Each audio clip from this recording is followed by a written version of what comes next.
السلام عليكم ورحمة الله وبركاته. في فاجعة هي الأولى من نوعها في السودان، قتل أطفال 2 وأمهم رميا بالرصاص في داخل الخرطوم، في داخل أحياء الخرطوم حي الامتداد ناصر. قتل أطفال وأمهم رميا بالرصاص. هلا أخبرتم هذا القاتل بالآية 93 في سورة النساء التي قال الله تبارك وتعالى فيها: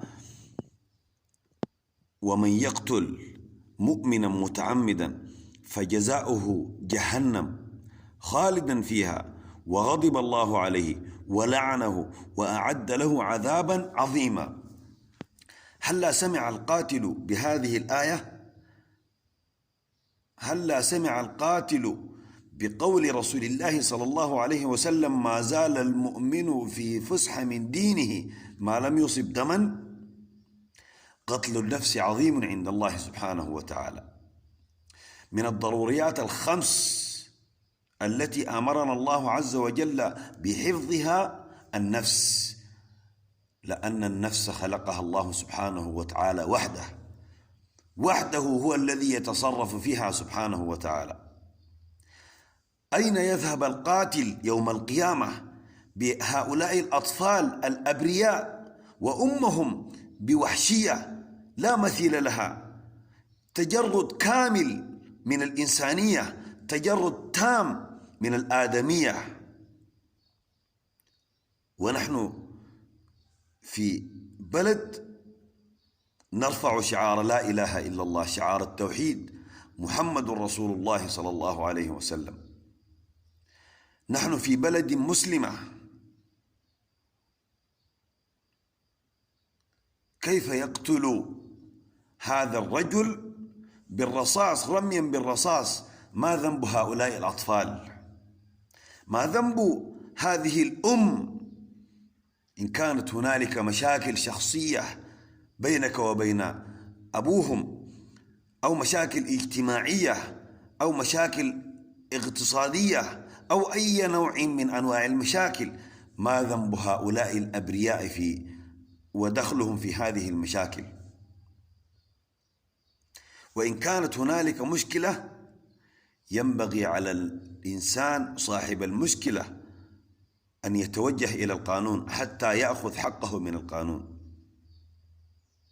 القتل أمره عظيم، قتل النفس عظيم. الإنسان الذي يقتل نفس خلقها الله سبحانه وتعالى قد تعدى على حقوق الله عز وجل. هذا الحق حق لله سبحانه وتعالى وحده. الذي يقتل قد تعدى على حقوق الله سبحانه وتعالى. نسأل الله أن يحقن دماءنا في هذه البلد، أن يحفظ دماءنا في هذه البلد. بالله عليكم، هل أصبحت الدماء رخيصة إلى هذا الحد؟ تسيل الدماء داخل الخرطوم، في وسط الخرطوم، كما تسيل الماء. أين الوازع الديني؟